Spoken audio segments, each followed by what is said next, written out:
Assalamualaikum warahmatullahi wabarakatuh. Kembali lagi bersama saya Yumni Nur Amalia, tentunya di podcast Opini, obrolan pendidikan Islam masa kini. Bagaimana kabarnya sahabat Opini semuanya? Semoga kalian selalu diberikan kelancaran dalam menjalankan ibadah puasa di tahun ini. Amin ya robbal alamin. Oke sahabat opini, kali ini saya akan menemani sahabat opini dengan menyuguhkan beberapa informasi yang menarik tentunya dengan bernuansakan islami, yaitu mengenai puasa sebagai sarana penyucian jiwa. Apakah betul puasa itu sebagai penyucian jiwa? Kalau kalian pengen tahu, tonton terus dan jangan di skip. Nah, seperti yang kita ketahui bahwasannya di bulan Ramadan, orang-orang yang berpuasa itu menyangkanya puasa itu hanya menahan lapar dan dahaga. Tetapi itu merupakan kesempatan yang sangat luar biasa bagi kita untuk membersihkan hati, pikiran, dan jiwa.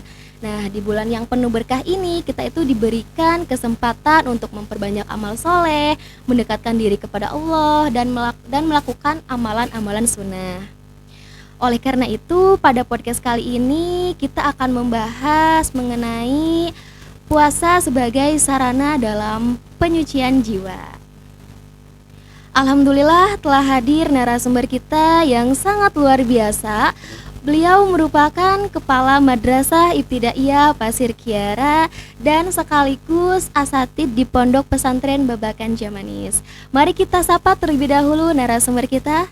Assalamualaikum Bapak. Waalaikumsalam warahmatullahi wabarakatuh.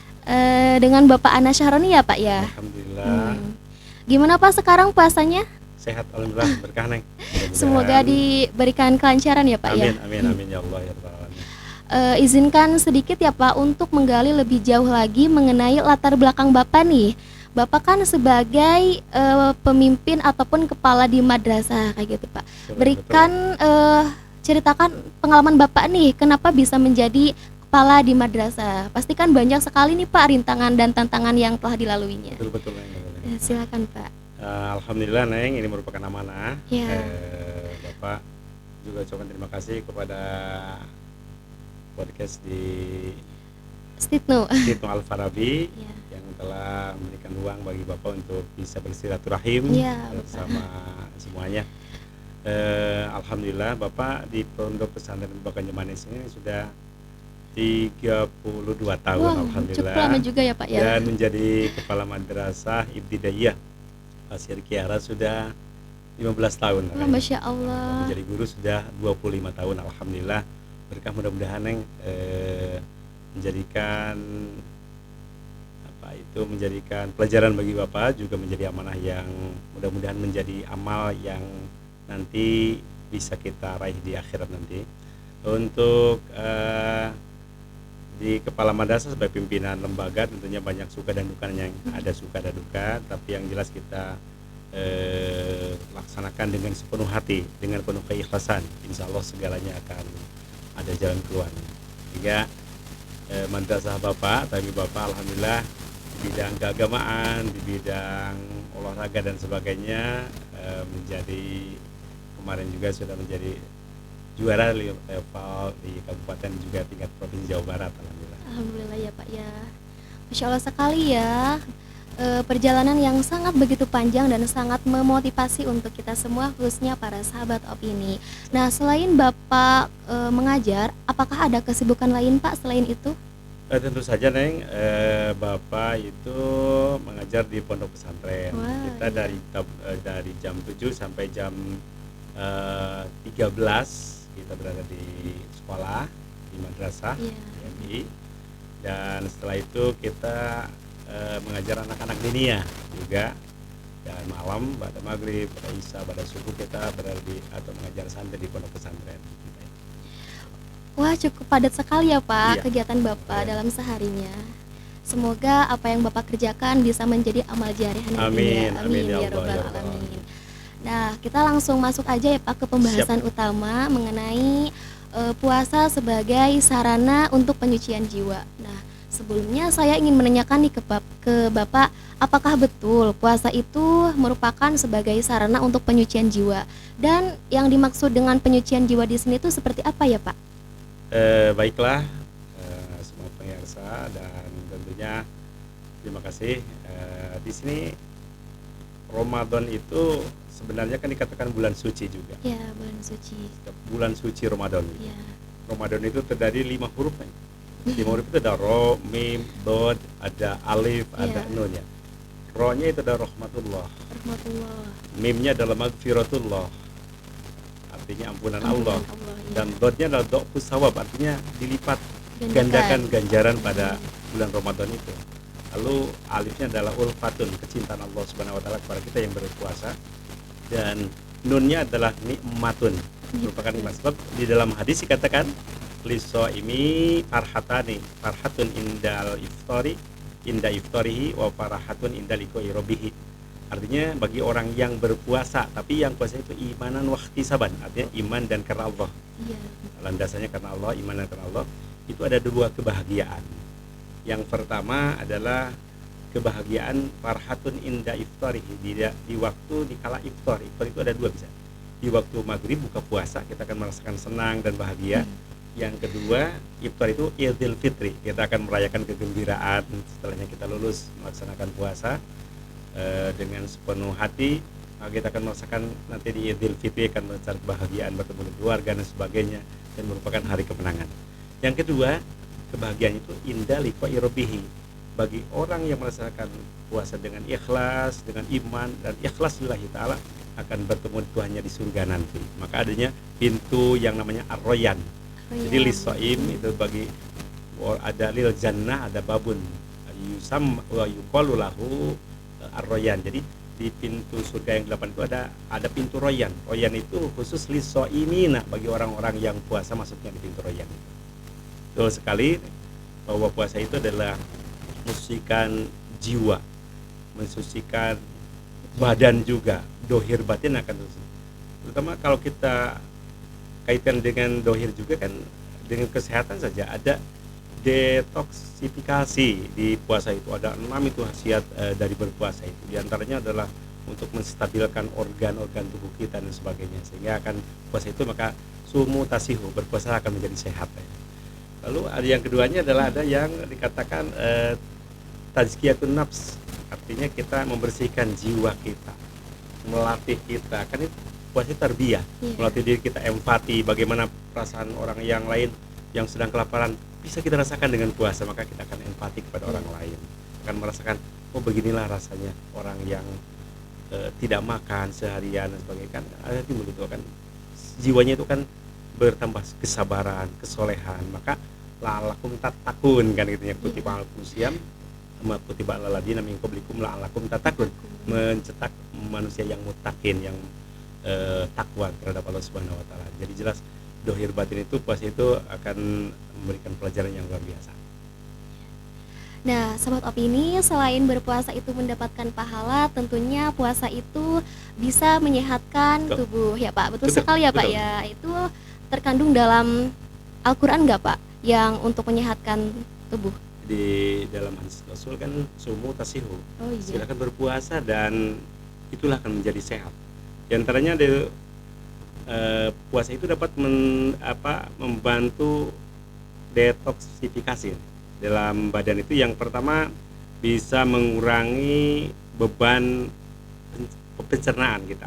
Beban pencernaan tidak akan terus terbebani. Kalau kita makan terus kan akan terbebani terus lambung kita, usus kita. Maka dengan puasa itu akan lancar ya Pak ya. Tentunya ada hormon-hormon yang dapat kalau di lambung itu kan akan istirahat, dan hormon itu akan mengobati yang luka-luka di lambung itu. Maka puasa itu luar biasa. Yang kedua akan membakar lemak ya, sehingga kita akan gimana ya, langsing ya Pak ya. Bisa jadi banyak sekali ya pembakaran lemak kan. Dengan itu kan tadinya cadangan menjadi dibakar, sehingga kita akan menjadi stabil badan kita. Yang ketiga bisa meningkatkan proses autofagi. Autofagi itu adalah membersihkan sel-sel. Itu dengan puasa juga nih. Autofagi itu membersihkan sel-sel, dan selanjutnya adalah bisa mengurangi peradangan nih, dan meningkatkan kesehatan hati dan ginjal juga. Itu dengan berpuasa. Luar biasa itu bagi kesehatan juga. Di dalam kesehatan, pensucian jiwa atau diri juga dalam kesehatan juga itu luar biasa. Asal kita ikhlas. Ternyata ketika kita berpuasa itu sangat banyak sekali manfaatnya Faidah. ya Pak Betul. ya. Nah, berbicara mengenai puasa ya Pak ya, kebanyakan orang-orang itu memahami bahwasannya puasa itu hanya menahan lapar dan dahaga ya Iya. Pak ya. Menurut Bapak, esensi yang sesungguhnya nih tentang puasa itu seperti apa ya Iya, Pak ya? terima kasih ya. Sebenarnya pemirsa sekalian, bahwa kategori puasa itu dibagi tiga. Ada Yang 3. pertama adalah puasa awam, yang kedua puasa khawas, dan yang ketiga puasa khawasil khawas. Puasa. Kalau awam itu Bapak suka dianalogkan kepada puasa tingkat TK. Kalau puasa khawas Iya. itu tingkat SMA. Kalau puasa khawasil khawas itu puasa tingkat sarjana begitu. Kalau puasa awam itu puasa tingkat TK tuh hanya menahan lapar, lapar dan haus, juga tentang kebutuhan biologis dari subuh sampai maghrib. Hanya itu saja. Itu awam ya Pak? Matanya tidak dijaga, lisannya gibah tidak dijaga, kupingnya, tangannya dan kakinya tidak dijaga, tidak dipuasakan. Itu baru tingkat TK yang itu. Maka tingkat awam. Kalau yang kedua ranking agak naik, nanti ada top di topnya. Untuk yang keduanya itu khawas. Khawasnya itu sudah puasa dari subuh sampai maghrib, dari makanan, minuman dan dari sawat biologis. Lalu juga menahan pandangan, lisan tidak gibah, tidak gosip dan sebagainya, dan tangan, telinga juga dijaga. Itu berarti sudah naik grade-nya itu ke level 2, khawas. Iya. Itu sudah mau memuncak. Itu kan kita susah juga kan sebenarnya, tapi berusaha kan itu. Iya, Yang ketiga itu bahasanya itu apa itu top apa itu namanya? Jadi paling puncak begitu Iya, gitu paling kan. puncak, paling tinggi. Paling tinggi nilainya adalah khawasil khawas. Khawasil khawas itu perutnya dijaga dari haus dan lapar, juga syahwat biologis, matanya, lisannya dipuasakan juga, tidak melaksanakan hal-hal yang maksiat, juga hatinya kita hanya kepada Allah berpuasa itu. Jadi sudah jangan hatinya, biasanya para anbiya wal mursalin, Para nabi ya Pak ya. para rasul, tapi mudah-mudahan kita Ada, bisa iya, mengejar Pak. ke sana. Begitulah kita nih untuk grade di tingkat puasa itu ya. Nah, sahabat opini, saya mau tanya nih sama kalian tuh golongan mana nih? Awam, khawas, Khawas apa atau khawasil khawas? Tinggal tanya diri sendiri gitu. Iya. Tapi Pak, yang kebanyakan untuk orang awam tuh seperti apa ya Pak? Orang-orangnya gitu Pak, contohnya. Sebenarnya orang yang awam itu mudah-mudahan kita tidak termasuk ya. Tidak termasuk ya Pak Jadi ya. Amin. yang tidak ingin meningkatkan dirinya kepada level selanjutnya, hanya ngespe udah aja kita sampai pokoknya tidak makan tidak minum dari pagi, hanya pindah yang pagi jadi sebelum subuh, yang asar biasa makan daripada maghrib gitu deh. Jadi hanya itu. Iya. Hanya tidak ada perasaan ingin meningkatkan, oh saya ini matanya harus dipuasakan, lisannya dipuasakan, tangannya dipuasakan, tidak apa itu kan kita itu harus afsus salam, memberikan keselamatan. Waktu kita sholat assalamualaikum memberikan keselamatan kepada manusia, bukan satu agama saja, yang penting kepada hewan, kepada tumbuhan itu keselamatan. Assalamualaikum. Islam itu sebenarnya kafah, tinggal kita mau atau tidak Iya. gitu. Kalau tidak mau meningkatkan ya tetap ya kita Berada stag di berada di tempat saja, maka tidak ada peningkatan sampai mati, tetap itu. Mudah-mudahan kita nanya dan rekan-rekan mahasiswa juga seluruhnya, rekan pemirsa bisa meningkatkan dari puasa yang kemarin ke sini itu bisa meningkat. Iya, semoga kita semua di sini berada pada tingkatan kedua ya Pak ya. Amin. Amin ya Allah, Kalau Rabbal bisa sampai Alamin. ketiga juga. Ya. Paling tinggi. Paling tinggi ya Pak itu ya. Nah, bagaimana Pak cara kan kalau misalkan ketika kita melakukan sesuatu ya Pak ya, tanpa kita sadari itu kita tuh sering melakukan dosa Pak. Ya, betul. Entah itu dosa kecil, entah itu dosa besar. Betul. Bagaimana sih Pak cara menghindari dosa tersebut, terutama di bulan Ramadan ini Pak? Oh iya. Sebenarnya kuncinya itu untuk menghindari dosa dan untuk membuat ketenangan dalam jiwa, sudah di dalam Al-Qur'an ya. Iya. Ala bidzikrillah tatmainnul qulub.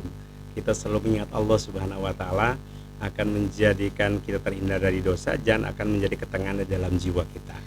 Jadi Masya dzikir Allah. itu kan bukan hanya saja bacaan itu, tapi dzikir itu kita mengingat Allah.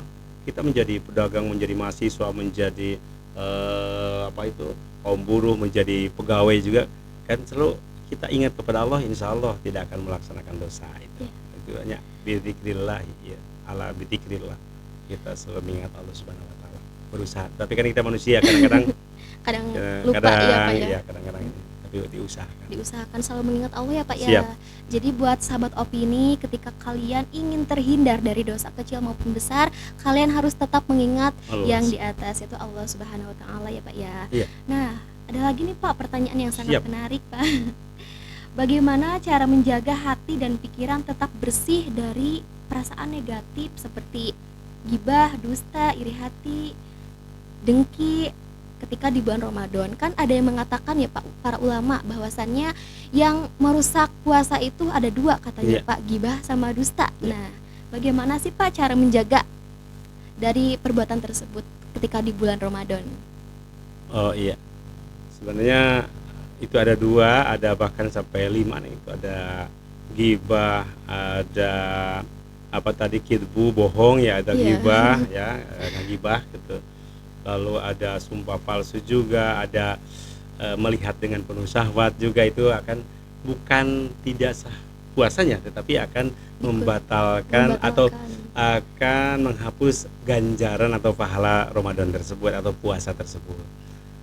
Sebenarnya hampir seperti yang tadi, kita untuk berusaha untuk menghindari hal tersebut dengan cara menyibukkan diri tentunya dengan hal-hal yang baik dilaksanakan di bulan Ramadan. Contohnya dengan tadarus, Iya, tadarus. dengan malam-malam itu qiyamul lail, baik dari taraweh kita nanti waktu mau sahur kita tahajud juga kan itu.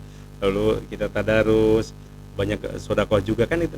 Jadi kan amal itu kalau di luar Ramadan itu di asri amsalihah ila sab'imiatin, 10 lipatan ganjaran itu sampai 700 lipat. Itu. Tapi di bulan Ramadan itu adalah akan lebih dari itu, akan berlipat ganda. Maka wa ana ajibihi itunya. Asaumuli wa ana ajibihi. Kata Allah seperti itu. Dan saking itu pahala di bulan Ramadan itu dilipat gandakan, maka 20 sawab dilipat gandakannya seperti itu. Kira-kira. Berarti kalau misalkan di bulan Ramadan itu pahala itu dilipat gandakan dibandingkan dengan bulan-bulan Bulan-bulan yang lainnya ya Pak ya. Nah, saya juga ingin menanyakan ya Pak, kan sekarang itu sudah banyak orang-orang yang bekerja di luar sana Betul. ya Pak ya. Nah, mereka itu kadang berpuasa, kadang enggak gitu ya Betul, Pak ya. betul, Nah, itu betul. gimana sih Pak hukumnya? Apakah harus ada yang dibayar nantinya seperti fidyah ataupun qada kayak gitu Pak? Sebenarnya kalau untuk tadi ada yang qada dan bijah itu ada ketentuan tersendiri. Iya. Kita berpuasa, tidak berpuasa tapi dalam keadaan musafir dan tidak kuat, misalnya kita pergi ke Jakarta dan sebagainya, kan itu kan musafir, bisa Musafir, juga ya, nanti boleh itu dikorbankan kodo atau sakit itu yang luar biasa misalnya. Kalau jelas kalau sudah kita ada khid atau yang nifas, kalau putri kan itu mah udah haram puasanya juga, dan nanti dikodo tentunya. Iya, itu mah diqada. Tapi kalau ya kita contoh sekarang musim panen misalnya, Iya, musim panen. tapi kita sebenarnya kuat, tapi kita sengaja katalah kita minum dan sebagainya makan. dan sebagainya. Itu Iya. kan mungkin di luar sana ada yang terjadi seperti itu. Itu sebenarnya kemarin dibahas di dalam pembahasan tentang saum, itu tidak boleh. Tidak boleh ya haram, Pak ya. tidak boleh. Haram. Kalaupun melaksanakan tetap dikodon nanti ya, tapi durhaka kan itu. Nah, sebenarnya ada 3 alasan. Contoh, waktu kita panen itu sama sekali tidak kuat sama sekali, ataupun nanti kalau malam tidak bisa, ataupun nanti kalau setelah lebaran udah pasti itu hancur itu padinya. Iya. Itu karut, tapi kan sekarang tidak, sebenarnya kuat juga kita. Iya. Dan kita setelah sahur bisa malam-malam untuk ini, dan nanti tinggal siangnya kan seperti itu. Jadi sebenarnya kuat lah, bisa di ini, karena asal ada niat tikad yang kuat sebenarnya. Ada lagi Pak, satu lagi Siap. boleh? Boleh nih. Saya pernah nih Pak mendengar sebuah hadis bahwasannya ada orang, dia tuh hanya berpuasa tetapi hanya menahan lapar dan dahaga. Nah, itu tuh diibaratkan orang-orang yang hanya sekedar menahan lapar, Pak, karena dia itu tidak mencapai taholi. Taholi itu kan membersihkan Iya betul. membersihkan Iya. pikiran ya, Pak, Iya ya. betul betul. Nah, seperti apa sih, Pak, itu maksudnya? Ya terima kasih Neng. Ada taholi, tahli dan tajali. Tajali, ya, Pak, ya. Taholi itu adalah membersihkan jiwa dari berbagai macam penyakit madmumah yang tercela. Kata Imam Ghazali ada 700 penyakit jiwa yang ada di dalam kita sebenarnya. Banyak sekali. Banyak ya, Pak, Banyak ya. sekali. Ada sum'ah dan sebagainya, ada ingin suhroh, ingin terkenal, ini kan itu penyakit-penyakit, ada sombong, kibria, itu penyakit-penyakit. Itu kan dibersihkan, secara tahali itu dibersihkan, tahali. dibersihkan. Yang kedua tahali, tahali itu adalah menghias diri kita, hati kita dengan sifat-sifat yang mahmudah, terpuji. Dengan apa? Jujur, sabar, tawakal dan sebagainya. Itu kan itu menghias dengan itu. Iya. Setelah kita buang, lalu kita tahli, dihias dengan itu, dengan sifat-sifat yang mahmudah, yang terpuji itu, ya nanti kita akan tazali, kita akan makrifat kepada Allah Subhanahu wa taala, mencapai tingkat tinggi tazali kita. Karena hati sudah bersih, jiwa sudah bersih, dan akan kita takarrub, dekat dengan Allah itu akan lebih cepat, begitulah kira-kira itu. Maka kata Wage Rudolf Supratman, bangunlah jiwanya, bangunlah badannya. Jadi jiwanya juga harus dibangun, iya, badannya juga harus dibangun ya, Pak, ya. Lahir dan batin kita harus balance, harus seimbang gitu, membangun kita. Mungkin cukup sekian ya, Pak, pertanyaan dari Siap, saya ucapkan terima kasih banyak buat Sama-sama, Bapak karena sudah menyempatkan waktu untuk datang ke podcast kami. Semoga ilmu yang kita dapatkan bisa bermanfaat bagi kita semua, khususnya para sahabat opini semua ya. Mungkin ada kata-kata pesan atau nasihat, Pak, untuk para sahabat opini di rumah. Oh, terima kasih untuk sahabat opini dan keluarga besar Situ Al-Farabi. Terima kasih. Kata dari Bapak terakhir, di hari pertama ini mudah-mudahan hari yang menjadi spirit kita untuk menjadikan puasa kita meningkat. Baik dari awam sampai khawas, mudah-mudahan mencapai khawasil khawas. Tentunya Pak rekan opini, sahabat opini, mudah-mudahan kita sekali lagi, karena kita adalah hidup di dunia ini sebentar, hidup sekali, hiduplah yang berarti, maka puasa kita juga puasa yang penuh dengan makna, dan tentunya kita akan mencapai di akhir nanti adalah kemenangan, hari kemenangan dengan penuh sukacita, dan tentunya dilandasi dengan iman dan ikhlas karena Allah Subhanahu wa taala, menjadikan puasa kita yang diterima oleh Allah Subhanahu wa taala. Tetap semangat tentunya, dan selamat menunaikan ibadah puasa Ramadan. Mudah-mudahan kita mendapat keberkahan. Amin ya Allah ya Rabbal Alamin. Oke sahabat opini, itu tadi mungkin akhir dari perbincangan kita pada podcast kali ini. Jangan lupa like, comment, share, and subscribe. Saya Yumini Nur Amalia dan narasumber saya Bapak Anas Sahroni SPD pamit undur diri. Wassalamualaikum warahmatullahi wabarakatuh. Waalaikumsalam warahmatullahi wabarakatuh.